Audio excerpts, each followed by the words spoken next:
Ini belum nge-record ya, udah record belum? Oke, sebentar, ini kok nggak nge-record ya? Oke, udah nge-record. Oke, jadi kan perusahaan apa? Perusahaan industri, jadi perusahaan apa? Perusahaan ya industri rumahan lah gitu, UMKM gitu kan.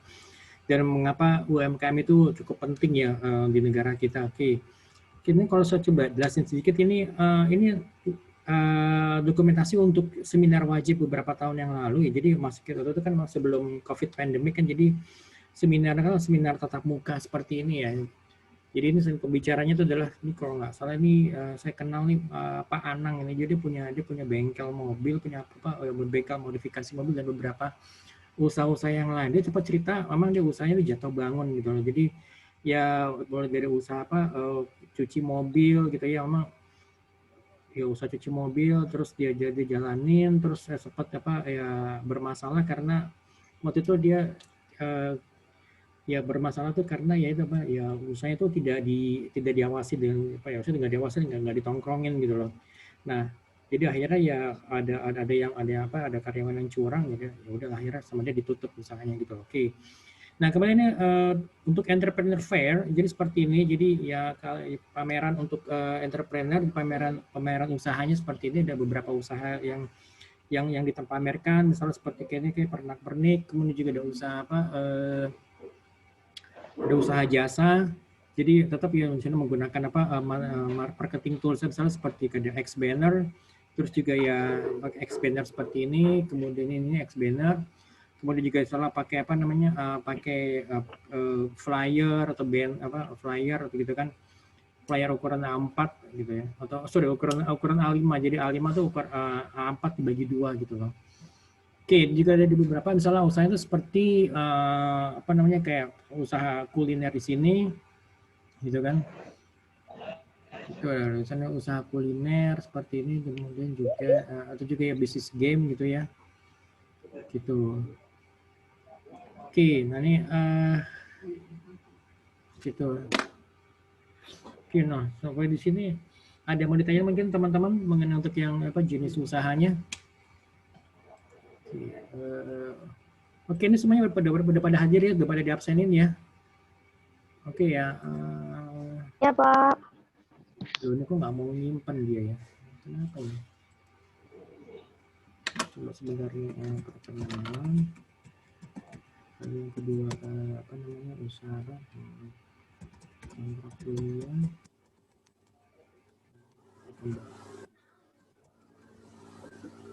Bagian kelompok paling kelompok ini tugas, nanti saya jelaskan mengenai tugas resume ini ya.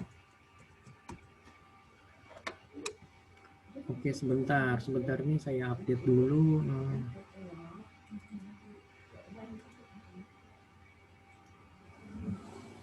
Aku nggak mau ya.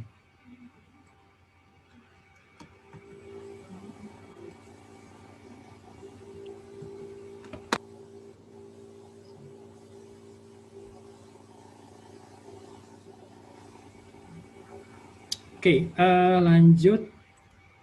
Oke, mengenai video inspirasi. Jadi ini tugasnya adalah kalian untuk kalau saya minta kalian untuk menyaksikan filmnya Mary Riana. Itu yang judulnya itu adalah yang mimpi $1 juta gitu loh. Sebentar, kok dia nggak mau ya?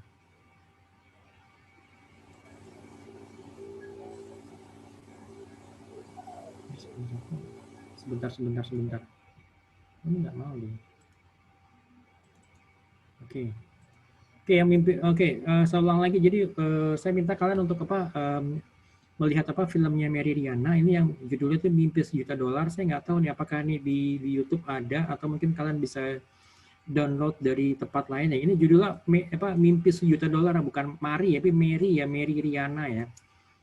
Jadi tugas ini merupakan tugas individu, tugas jadi masing-masing dari kalian itu membuat resume dari perjalanan hidupnya Mary Riana sampai dia bisa menjadi seorang miliuner. Jadi kalau kalian mungkin pernah lihat pernah tahu, kalian tahu Mary Riana kan yang mengisi acara yang I'm Possible di Metro TV. Nah, Ya, dia tuh punya perjalanan hidup. Kalau memang dia kan menjadi seorang miliuner, dia tuh bisa meraih mimpinya itu dia mendapatkan penghasilan $1 juta itu sebelum usia 30 tahun gitu loh. Nah ini perjalanan hidupnya itu bisa sampai dengan dia bisa meraih mimpinya itu dibuat film dengan judulnya Mimpi $1 juta gitu. Jadi mulai dari perjalanan hidupnya dia pas lagi baru lulus, pas lagi dia kuliah di Singapura, terus kemudian juga dia ya jatuh bangunnya pas lagi dia kuliah di Singapura, bagaimana kemudian mulai usaha sebagai insurance agent di Singapura seperti apa, jungkir baliknya dia gitu loh. Dan juga ada cerita yang menarik gitu, yang cerita yang cukup unik ya, si Mary Ryan itu kalau pas dia ke Singapura dia tuh bawa mie instan yang cukup banyak dan hampir setiap hari dia mengkonsumsinya itu adalah mie instan gitu. Dan itu sempat membuat teman kampus itu heran, kenapa kamu setiap hari makannya mie instan gitu. Padahal sebenarnya karena pada saat itu dia nggak punya uang yang cukup untuk bisa untuk membeli makanan gitu. Jadi akhirnya dibelilah makanannya itu adalah dimakannya makanan mie instan seperti itu gitu loh. Gitu. Oke. Ini ini. Jadi nanti tugasnya itu kalian kumpulin. Kalian kumpulin itu ya paling lambat itu sebelum UTS gitu ya. Paling lambat kalau kalian mau kumpulin sebelum UTS atau 2 minggu lagi, sok-sok aja silakan gitu loh. Gitu. Oke, sampai sini ada yang mau ditanya mungkin teman-teman mengenai tugas? Jelas ya?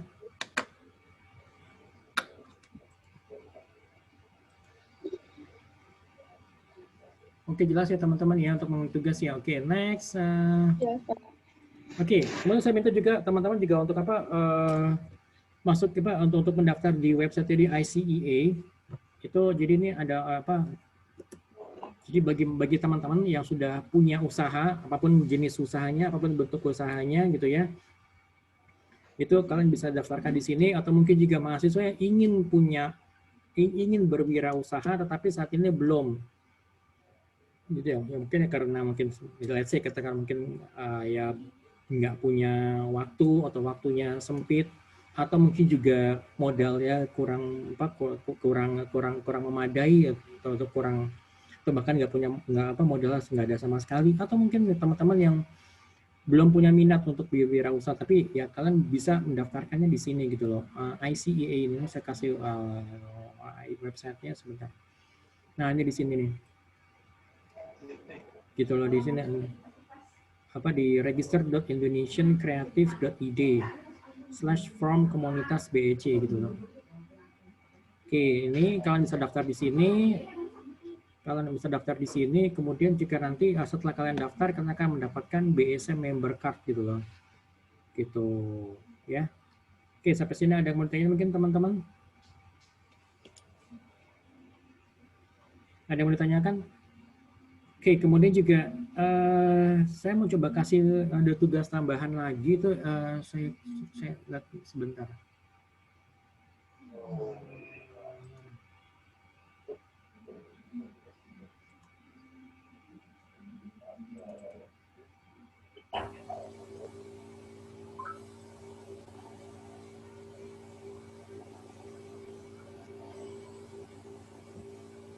Sebentar ya, saya coba ambil. Oke, gitu.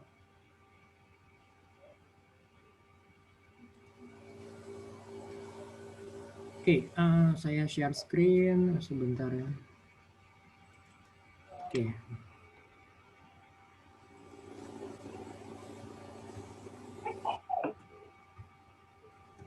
Oke, ini tugas tambahan buat kalian. Jadi ini tugas yang terpisah. Kalau tadi kan tugas yang pertama itu adalah untuk yang membuat resume untuk perjalanan hidupnya Mary Riana ya. Nah, kalau di sini tugas yang saya berikan adalah ada 3, tapi dalam satu tugas itu jadi ada 3 nomor. Yang pertama adalah kalian coba ngeliat video YouTube-nya itu yang dari Mandy Harvey. Jadi dia adalah seorang penyanyi yang tuli. Dia manggung di American Got Talent itu tuh. Nah, jadi sebenarnya itu tulinya tuh dari sejak usia 18 tahun gitu ya. Sekarang dia usianya pada saat dia manggung tuh usia 29 tahun. Jadi dia menjelaskan perjalanannya, kenapa dia harus sampai dia tuli itu karena dia tuh punya ada penyakit gitu ya, penyakit yang dideritanya itu pada saat usia 18 tahun dan akhirnya dia harus kehilangan pendengarannya gitu loh. Sempat dia drop down gitu ya, tapi akhirnya dia berusaha untuk bangkit, dia menuliskan lagu dan juga dia menyanyikannya gitu loh. Nah, ini kalian bisa tonton itu di channel YouTube di sini di alamat ini YouTube-nya bisa kasih nih ya. Terus coba kalian jelaskan, saya minta kalian untuk coba menjelaskan mengenai masalah yang dihadapi oleh si Mandy Harvey gitu loh. Apa sih masalah yang tadi yang jelaskan tuh masalah itu adalah yang dia tuh nggak punya dia punya penyakit yang akhirnya dia harus kehilangan pendengarannya gitu loh. Dan kemudian bagaimana dia mengatasi masalah yang dihadapinya dan bisa mendapatkan golden buzzer ya. Waktu itu jurinya itu adalah salah satunya adalah Simon Cowell yang terkenal dengan sakleknya dengan orang itu kata-katanya yang saklek dan ya kadang-kadang ya galak gitu kan ya.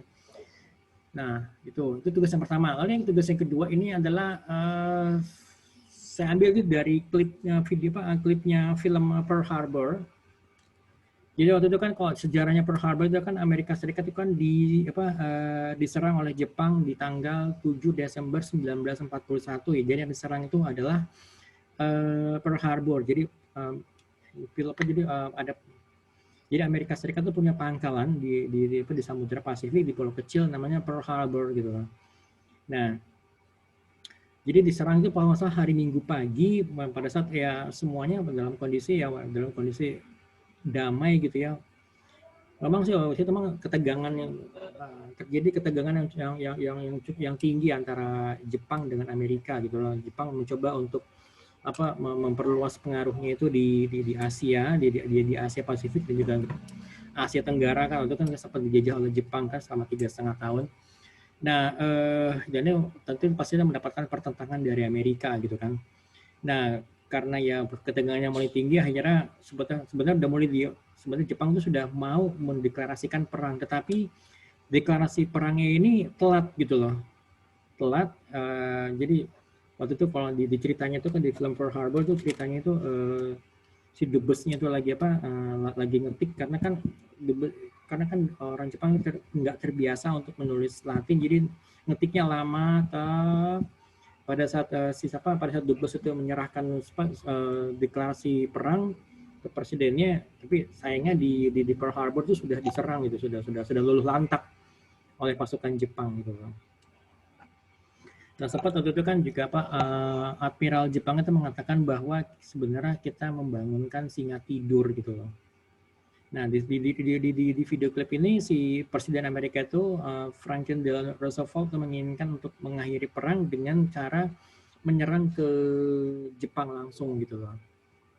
Tapi hal ini pasti ya ditentang oleh para bawahan, oleh para admiralnya, dan tapi hal ini tidak menyurutkan niat dari sang presiden untuk bisa memenangkan perang dengan cara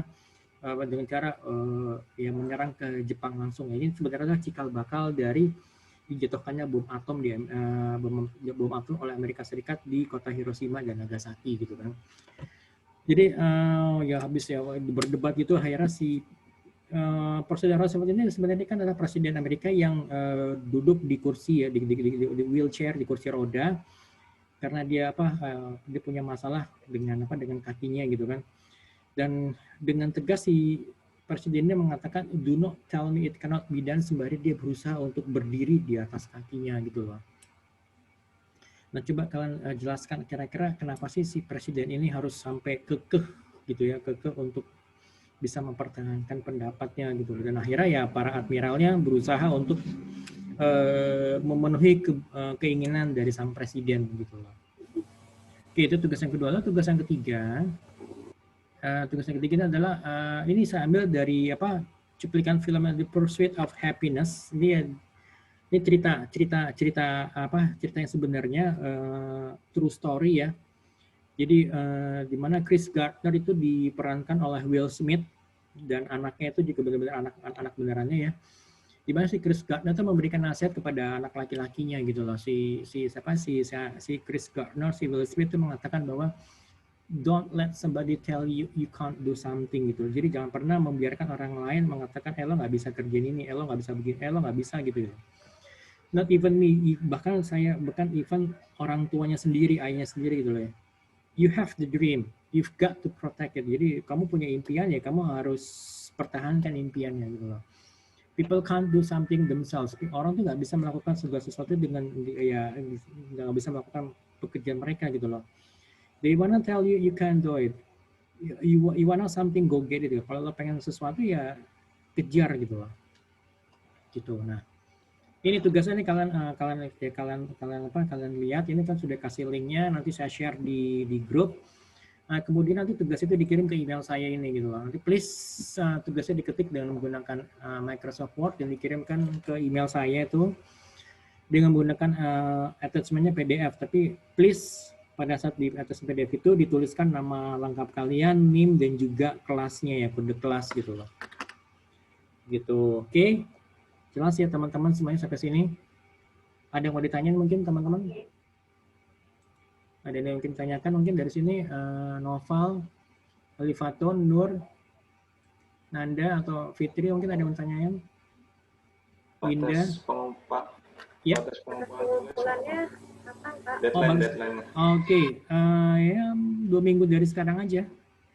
Kalau untuk yang jadi kan bisa masih agak santai ngerjainnya. Jadi kan bisa lihat paling nggak ya, ini ngeliatnya jangan cuma sekali 2 kali, tapi coba lihat beberapa kali kan. Jadi kalian bisa dapat feelingnya ini sebenarnya apa sih yang terjadi dengan Mandy Harvey, kemudian apa sih yang dimau oleh si sang presiden ini gitu loh. Kemudian juga si Chris Gardner itu sebenarnya maksudnya apa gitu loh. Pak, nanti linknya dikirim ke grup kan?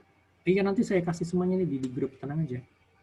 Saya bukan link sih, maksudnya semuanya ini kan saya kasih dalam Microsoft Word.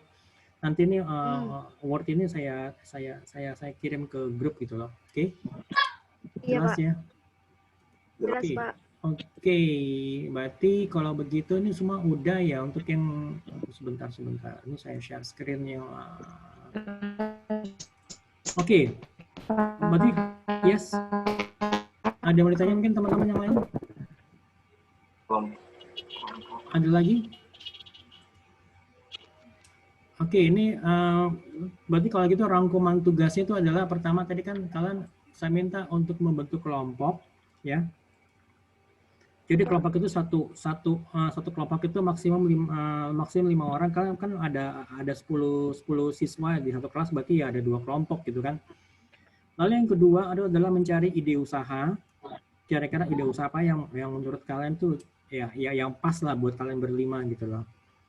Lalu yang ketiga ini daftar ICA jika memang berminat untuk ikut kayak ada konseling gitu ya. Ada pendampingan untuk kewirausahaan, silahkan daftar.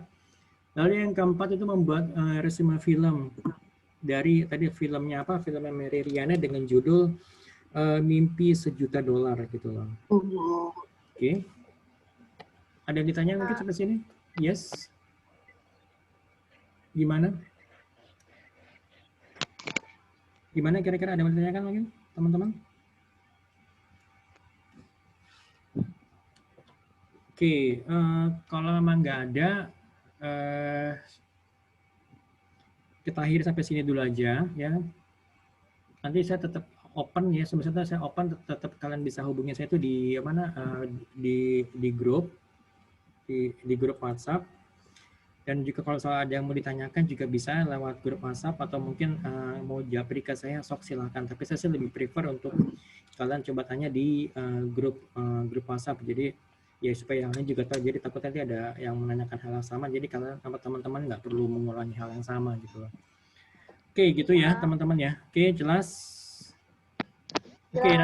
Oke, nanti ini video rekaman ini saya upload di mana saya upload di YouTube paling lambat paling nggak besok gitu ya. Gitu. Oke. Ada yang mau ditanya mungkin sampai sini? Sudah, Pak. Udah, Pak. Oke, sip deh. Oke, kalau gitu baik. Kalau segitu sampai ketemu lagi minggu depan. Nanti kalau gitu kita ketemu lagi minggu depan. kalau misalnya ditanyakan tadi silakan monggo-monggo aja ya, saya open. Kalau misalnya kalian Ya, Pak. saran saya sih kalian coba kalian bentuk dulu kelompok, terus kalian coba brainstorming dulu aja. Nanti sembari itu mungkin saya coba kasih beberapa catatan-catatan kecil gitu.